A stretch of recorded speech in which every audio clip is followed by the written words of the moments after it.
and welcome back to another installment of Cafe Lily with your hosts, Kel and Rosa. Thank you for having me here, and it looks like we have a customer. Yeah, who do we have today? Introduce yourself. I'm Rosa. I'm going to attack you. Actually, hi, I'm Gwen.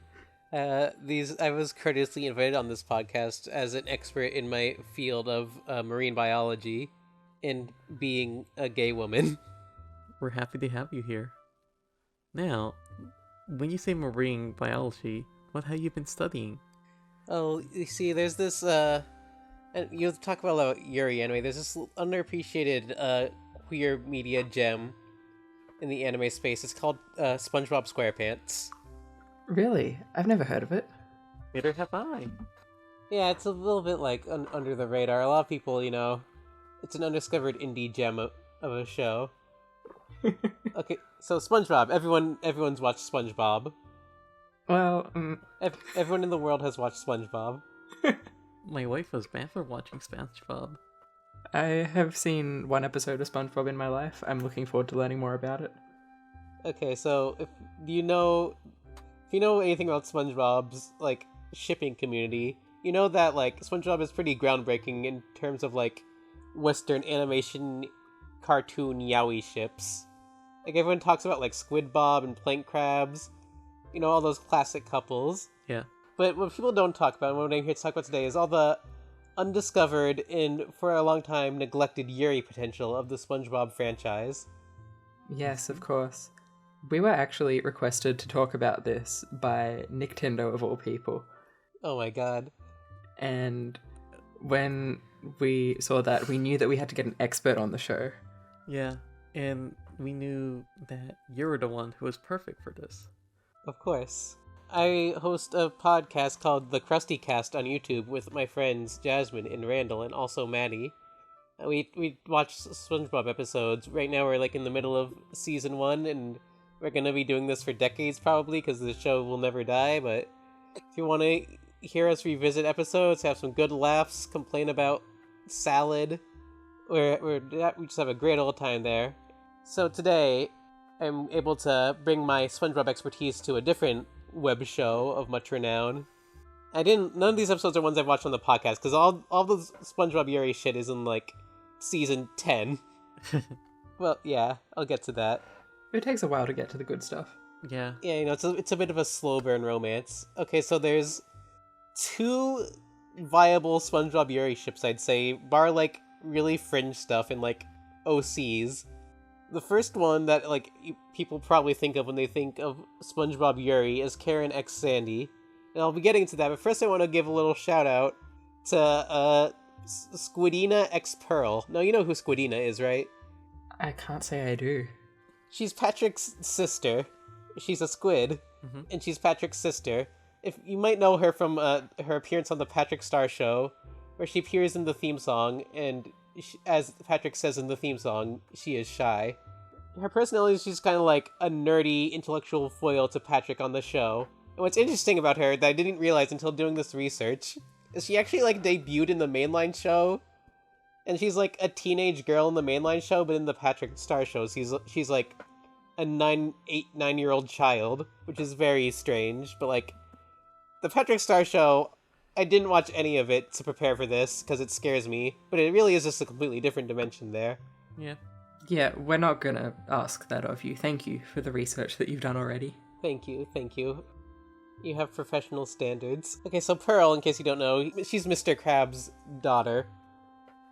She's just kind of the bratty, preppy teenage girl archetype. She's the most teenage girl character they've probably ever written. So the first episode where Squidina appears is a beloved episode and a beloved piece of animation called Goons on the Moon. Okay. It's from SpongeBob Season 10. And Squidina just, is there. There's no, introduction to her. She's just kind of treated like a character that we should know and that we should be familiar with. It starts with, Sandy hosting some, Girl Scouts, and it's Squidina, Pearl, and SpongeBob's cross-dressing. I'm just putting that in because I think that's important to the themes of the episode. Queen. Yeah. So, basically, the whole, Squidina and Pearl plotline in this is they fight a lot. because Squidina's like nerdy. She likes comic books and action figures, but Pearl's a cheerleader, and so they don't get along. Pearl calls her a stupid nerd, and they just fight all the time. Until later on in the episode, when they're the goons on the moon, they get scared. I forget exactly why. This episode's plot is kind of a mess, but they get scared, and they hug and reconcile, and they realize they apologize to each other, they make amends, and for like the last 5 minutes of the episode, they get along, and they're great friends. When they get back to Earth, they like hold hands and skip happily, and Pearl's like, "You should teach me some science stuff." So it's like the most basic, bare bones Yuri stuff. It's just kind of like basic enemies to lovers. We love that here. Yeah, we appreciate enemies to lovers. It could be the start of something beautiful. Actually, the true start of something beautiful is in the Patrick Star Show. I said I didn't watch it, but I read on the wiki that Pearl appears in an episode of that. And her episode is like Squidina tries to like get her an appearance on the Patrick Star Show so Pearl can be like a big star on TV. And so we see in this like flashback episode that actually they were friends when they were like little kids. They're actually on like really good terms. But then like something happened between that and Goons on the Moon that made them like drift apart. Made Pearl start like hating Squidina for her nerdy ways and Squidina resent Pearl. And then they make back up in Goons on the Moon. That's believable. I mean, middle school's just like that sometimes. It's kind of like Sweet Precure. Yeah, I was hoping you would say that. It is some absolute Hebe kind of shit. Anyway, I think it's also interesting because, you know, Pearl is Mr. Krabs' daughter, and Mr. Krabs also famously had a childhood friend he had a falling out with named Sheldon J. Plankton, who he also now has, like, toxic yaoi with as an adult. Oh. So I think that's, like, an interesting parallel there. That is interesting. Mm-hmm. That's basically all the Pearl and Squidina content. Squidina doesn't appear in, like, the rest of the mainline SpongeBob, and is barely a character, so we can move on to what everyone's really here for. Of course, please go ahead. You know who Sandy is, right? I just want to establish our characters for our friends here. She's like Applejack, but like not Butch or Catholic. For like a long time, she was basically the only female character on SpongeBob. Pearl like she got like 2 episodes a season, and Karen like didn't exist, and Mrs. Puff is like kind of off to the side there. But then, like, eventually Karen, Plankton's robot wife, kind of came into, like, prominence more and more, starting, like, the middle season, interestingly. She's a bit of a mid-season cure for SpongeBob. Oh, okay. So, yeah. The first time that we get, like, a Sandy-Karen interaction is actually all the way in Season 7, in an episode called Perfect Chemistry. And the bulk of the episode is a Plankton and Sandy duo episode, a character duo piece.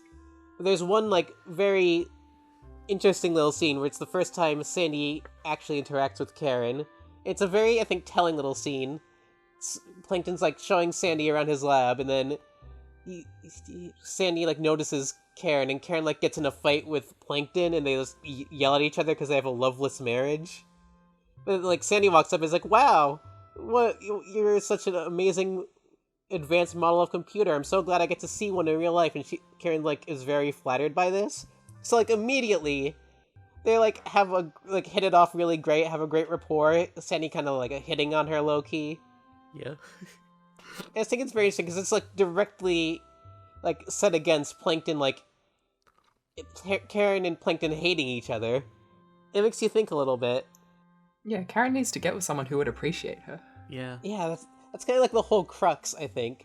And then later in Season 9, we get the first Karen Sandy dedicated episode, a little magnum opus called Salsa and Basilicus. Oh yes, I took a watch for this. Oh, I'm sorry. The plot of this episode is Plankton, he makes this special sauce to make people stupid. So Mr. Krabs he's gonna eat the sauce, and he's gonna turn stupid and give him the formula, but then things go wrong. Everyone in Bikini Bottom becomes stupid, except for Karen, who's a robot and can't breathe the sauce fumes, and Sandy, who has her air dome. And the two of them basically just have to work together to re-educate all of Bikini Bottom. And it's like a duo piece. We get to like see that they're like on good terms. Like Karen basically like explicitly says that Sandy is like the only smart person in Bikini Bottom. So clearly thinks very highly of her, and they're very effective at working together to re-educate the entire population of the town. And unfortunately, this episode, it doesn't have that much interaction between the two, besides them, like, first, like, making the plan. What they do have is pretty, like, nice, and it is nice having these characters that are just friends on SpongeBob, because not many characters in SpongeBob really, like, wholeheartedly like each other that much. But also this episode kind of sucks, because most of it is just, like, jokes about characters acting stupid. Yeah. But it is, like, a cornerstone of SpongeBob Yuri, like, a cornerstone of the timeline, so we can just chalk it up to being messy queer media. Yeah. And now I think this all culminates, like, the big SpongeBob Yuri sapphic epic lesbian win episode is a season 10 masterpiece called Girls' Night Out. Man, I was happy to watch this one. This one is actually, like, a really good episode. The other ones, Goons on the Moon and Salsa and Basilica, suck. This one's such a good episode. And I think, like, right out the gate, I think the strongest story moment in SpongeBob is right at the start here. Basically, Sandy, like, makes this machine that lets her shrink down to an amoeba, and that's the start of the episode, as she gets done with her amoeba experiments, and she's so excited, and calls up her best gal pal Karen, and is, like, excitedly, like, twirling the telephone cord, being super hyped to talk to her. Meanwhile, like, Plankton is, like, throwing a fit in the background, and Karen is, like, super happy to, like, be asked out on a date with Sandy, and, like, she calls her Bushy Tushy. Oh. I found that very, like, interesting. A very flirtatious, perhaps, nickname, especially for these characters in SpongeBob SquarePants, the gal pals. Yeah, that's very bold of her. Yeah. See, this isn't, like, you can't say this is, like, directly a date between Karen and Sandy, for better or for worse, because they also invite Mrs. Puff along. And it's, like, up to interpretation if, like, I think most people just prefer, like, Sandy and Karen together, because obviously they have the really good dynamic, but, like, do you think, like, Mrs. Puff is better as just, like, their weird third wheel, or do you think it's, like, a poly thing, or do you think they're, like, the couple that, like, sees Mrs. Puff from across the bar is like, hey, we liked your vibes? No! I was gonna say that. So yeah, the rest of the episode is basically the three of them getting into wild trouble, running amok, playing pranks on all the boys. There's, like, an interesting scene in this, because, like, there's a part where they pull a prank on Plankton, where they, like, dress up as Mr. Krabs and lie and say they're gonna give him the formula, and Plankton, like, acts super into it in a, like, very flirtatious way. He, like, calls Mr. Krabs honey and, like, waves at him. Oh my god. I think it's, like, it means so much to me that in this episode where, like, his wife is, like, out gallivanting with another woman, and, like, they're acting super, like, affectionate with each other. Plankton is, like, seething and molding, but then, like, you know, he just starts kind of swooning when he sees his boy best friend / his boy worst friend, Mr. Krabs. Oh. I think the lesson that we need to take from this is that everyone in Bikini Bottom just needs to be true to themselves. Exactly.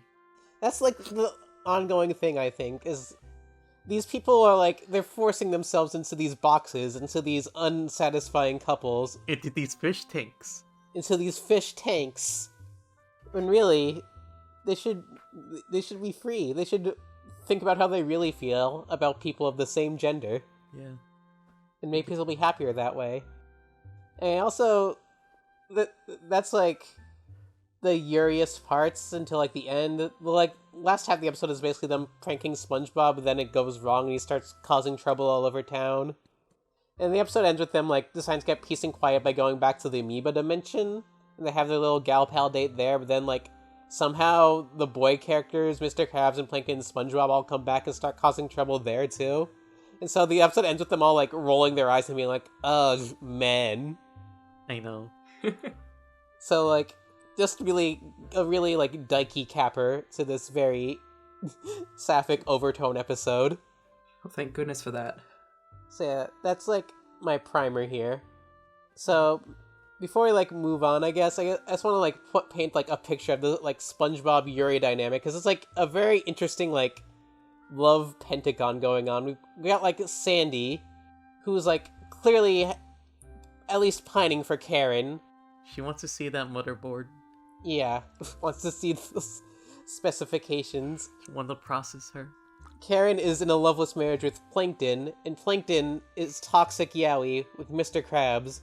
I didn't mention this before, but Mr. Krabs is actually on and off dating Mrs. Puff, as established in a few episodes, especially later on around this era. Really? But Mrs. Puff might also be in, like, a poly arrangement with Sandy and Karen. And what's also interesting is that, like, Mr. Krabs' daughter, Pearl, is at the same time realizing things about herself and might have feelings for Patrick's sister. And Patrick is kind of boy best friends with SpongeBob, but SpongeBob is also toxic yaoi with Squidward. So the whole cast is kind of like in this tangled web. It's so complicated. Yeah, the lines are drawn and they start to get crossed across the decade of the legacy of this cartoon. Oh no, I think you can definitely, like, work your way through this. It's not like, because there's only so many SpongeBob characters. Once you, like, have looked into the research like I have, and when you've, like, done the reading, you can start to piece things together. It is an unexpectedly tangled web for what seems like such a simple setup. Right, but for someone like you, who is an authority on this topic, who has their SpongeBob PhD, this is simple. Yeah, master's in SpongeBob romance studies. Yeah, sorry, there are only 4 girl characters in SpongeBob at most, so there's not that much to say about it. Like, on a grand scale, but you can dig deep here. Yeah. That's what we do here. It's dig deeper to see how deeper we can go. It's like going down the Otona confessional. Oh, the gay therapy elevator? Yeah. Yeah, the evil therapy. Well, I guess it's time for us to step out of the ocean, dry off, and take some time on the sand, and talk about Otona Precure. I thought you were going to say Tropical Rouge, and that would have been much better. I would love to, but that's not the subject of today's episode, unfortunately. We wouldn't necessarily have to get out of the sea for that. We could just stay down there. True. I would like to stay down there, but we promise our audience to keep them updated. And we have a lot to say about Otona Precure. I think you in particular have a lot to say. Yeah.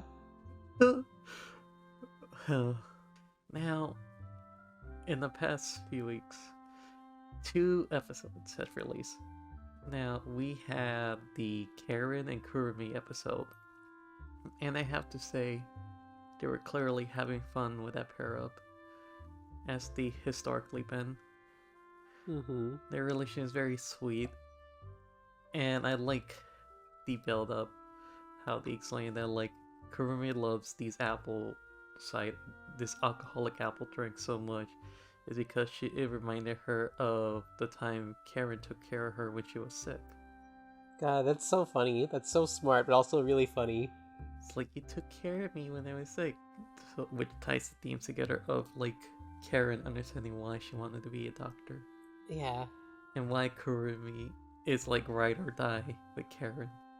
And I have to say, very interesting how they had Kurumi get drunk and then all of a sudden get super affectionate with Karen. I haven't actually watched the newer episodes of this show yet, but I have seen a lot of pictures of those two, like, snuggling. Good on Kurumi, she's shooting her shot. I believe, to be honest, she was going for it because she spotted Karen in the middle of the street. And like, hey, let's go eat and drink together, as if she was proposing a date. I think she'll get there one day. Oh, she came very close. She came very close. Look at that fairy fort and tell me how funny it is that she came very close. Like, top 10 pretty girl characters with the most game. Number 1, Little Bunny. I really like Karen and Kurumi together. I like that pairing. I feel like of all the old head Precure pairings, it's kind of a more distinguished one, if that makes sense. Mm-hmm. No, yeah, I get what you mean. It's not like pre-packaged like Nagihono. It's just like a very natural feeling, like dynamic in these two characters growing close like they are. It feels like there's like a surprising amount of basis for it in the show. Now, today aired episode 4 of Otona Precure, featuring the 2 iconic Splash Star duo, Saki and Mai. No, you like Splash Star quite a bit. What did you think as like the big Splash Star Saki Mai fan? I am very disheartened. I had no high expectations. And at minimum, I was hoping it wasn't gonna be the case, but unfortunately it is. So it was revealed within the episode that both Saki and Mai have male partners. Really, Mai as well. Yes. But this was part of the episode. And Saki was engaged. As we discussed earlier, unfortunately she is. But it is not to Mai's brother. Yes, that was the worst case scenario that we were Yes. worried about, and if anything, we're just glad that didn't come true. Yes. Now we're in the mid case scenario. It's just some completely random guy we're never gonna meet. I didn't realize that Mai also had a partner because I didn't watch the episode and I just heard from you that Saki is engaged to some guy. Yeah, at the moment I have not seen the episode as it wasn't posted up. So I watched the episode and it revealed she did have a boyfriend, but she was having relationship issues. Ah, And they were discussing that they should break up. And throughout the episode, it is my processing that feeling of how she's not entirely sad about it. She feels like she wasn't interested in the marriage. As great as she is about the relationship, she wasn't interested and was interested in some other things. Interesting. And console in Saki that about her feelings. And it seems by the end of the episode, Mai is going to move on from the relationship. Now, it is also said that these two have still been together for years and hang out as often as they do, with Saki always keeping a meal ready for Mai, since she runs a food truck of her family's business. That's nice. I'm interested in where are they going with this relationship dynamic. Yeah, it sounds like more dynamic than I thought it would be from Adult Pretty Cure. I'm really glad those two keep in touch. Of course, they always been in touch apparently. Are you like just praying for Saki's divorce? Rose is doing more than praying. She's calling Saki on the phone and saying, "You need to call off that marriage." And she's like, "Who is this?" And it's like, don't worry about it. To be honest, I kind of want to see where they're going with this because, like, I saw someone pointing out that, like, there was a scene where Saki's just sad, and the only thing we have to assume is, like, Saki's relationship. So I'm wondering where that's going, but I'm going to give Otona Precure a rest for a while. Yeah, you've been through a lot this past 24 hours. Yes. You're gonna let them cook. We'll just let them cook from a safe distance from the kitchen. Yes. Okay, well, Gwen, we are all Precure fans here, and we want to take the chance to talk about a Precure series that you think has next level Yuri. Yeah, I think this is like potentially the most Yuri Pretty Cure. Like, it's hard to say between this one and Kira Kira, because Kira Kira, like, has, like, the most concentrated Yuri with, like, Akira and Yukari, obviously, their, like, episodes are, like, just the most Yuri, but, like, I think there's a Pretty Cure season that's, like, the most Yuri vibes overall, like, down to its, like, plot and themes, and I'm, of course, talking about Glitter Force DokiDoki. Ooh, I heard about this. It is next on the list for my watch with Ryan. Is it really? Yes, next on the docket for us is DokiDoki, but we're also deciding between that and Princess. Now, Gwen, sell DokiDoki to me and Ryan. Okay, so DokiDoki is like my favorite season, and in part because it's insane, and in part because it's like insane Yuri. The driving force of the show and of the Yuri is the Pink Cure Mana, who remains one of the most divisive Pink Cures because she's a bit like centralizing to the metagame of the season, in a bit like of a Mary Sue, people will call her, in that her like thing is that she's so like nice and helpful and helps everyone and everyone loves her. And personally, I like love her because I think she's just a very lovable and sweet character, and also I like that she like has butch vibes in a weird way for like a pink magical girl who like only wears frilly dresses. Really? What I mean by that is mainly like only is the general thing and how she's like very like warm and supportive and helpful, but also like she specifically gets compared to a prince like multiple times very explicitly. Interesting. One of the like first episodes of the season is like Mana like debating if she should tell her girl best friend her secret, and like her girl best friend is like upset that Mana's keeping a secret, and goes on like this impassioned rant, her best friend Rika, talking about how comparing Mana to like the happy prince from this like story, who, like went around the land helping people and had like this little sparrow partner be its like sidekick and deliver his gifts, and like begs Mana to let her be her sparrow as the prince. And that kind of like sets the Yuri tone for these two, who are like low-key like kind of the most girlfriends pretty cure. This pairing is another favorite of the Kamikitas as well. Yeah, it's like one of their favorites. I'm so glad they like see the potential. They see the vision. I've been like on Aishiteru watch with Pretty Cure, because like the thing about like Japanese and love is like Aishiteru is like specifically the phrase for like the phrase that most conveys romantic love generally. By my count, the only two Pretty Cures that have like confessed love in the Aishiteru way are Akira towards Yukari and Kira, and Mana and Rika towards each other in DokiDoki. It's in like probably the Pretty Cure scene that makes me the most insane. It's in this really late episode in the series. It's like this episode where like Mana gets trapped by the villains and tricked and goes missing. Like while she's gone, they don't know she's gone missing, and Rika like has to do her duties as student council president. Mana like leaves a bunch of notes all over the place to like help Rika and remind her of things. And there's this one, like the last note she reads just ends with like how the fan sub-translate is like, "I love you, babe," or like "love you, babe." It's like "Aishiteru." And it's like very cute to me. This whole like she caring so much about Rika that she leaves all these notes and says that she loves her. I like this because like it can very easily be read as just like a joke between friends, but then like Rika reads the note and is like embarrassed, and like the fairy partners and the other Pretty Cures tease her, and then like Rika thinks that like she loves Mana back. She like thinks it back, and it was very telling to me, you know? Yeah, she's definitely got something going on. Yeah. She really does. I do believe there's screenshots of her people saying that Rika would make a good wife for Mana.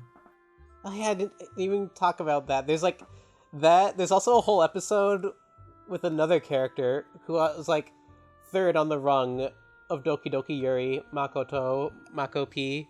It's like celebrity who Mana thinks is super cool and talented, and is actually like secretly a Pretty Cure knight from a different dimension. There's like a whole episode where like Mana is super excited to be friends with her, and they get super close, and people like compare them to like a husband and wife. Like the baby calls them like mama and dad, a little baby fairy. People are like, wow, you really are like a mom and a dad. And Rika gets like super jealous and super upset, and has to like cope with that as like the conflict of the episode. What's more, isn't even like at the end to the Yuri, because there's also, I mentioned that there's Rika, and then I mentioned Mako P is the third, but there's also Regina, the like redeemed villain character of the season, who's like super clingy and possessive of Mana and wants to spend a bunch of time with her, and like only becomes good because she wants to spend time with Mana. And there's like this whole scene where like she like sleeps in Mana's bed when on like the day they're about to like go confront her evil big bad villain dad, and like ask her to let her be good. They just like sleep like holding hands together. It's a very sweet, very Yuri-ish scene. So like you have like not just one but two like very, not only like very prominent and very easy to read into gay subtext relationships with Mana. They're also like kind of like fundamental to the plot and or themes of the season. So that's why I say it's like the most Yuri season. It's very in-baked, and being like the intimate relationships between these girls are super important to the story. And that's what it's all about at the end of the day. Precure is about heated drama between girls. Yes. It's about girls loving each other and also having hashtag drama with each other. Exactly. It's all about their relationship. It's also about like fucked up lore and weird silly monsters and like babies with incredible power, but like all that's like secondary dressing, really. So yeah, watch DokiDoki Precure. It's like a pretty like divisive season, but I think it's like such peak media. Some may say that Mana is a scene stealer, but people just don't understand her butch swag. I think she deserves it. I think Butches deserve to steal the scene. It's true. That's what they do. They come in, look handsome, steal the scene. Yeah, it's just accurate to real life.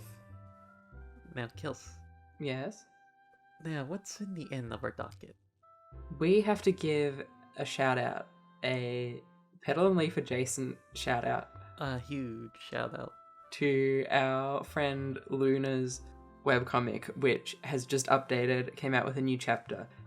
It's called Bubbles and Beyond. We'll put a link to it in the description. And we just want to tell everyone to go read our friend's webcomic. It's, as described by Luna, it's like Urusei Yatsura, but make it Yuri. Exactly. I read it and I love it. I love the premise. I love the concept. It's wonderful.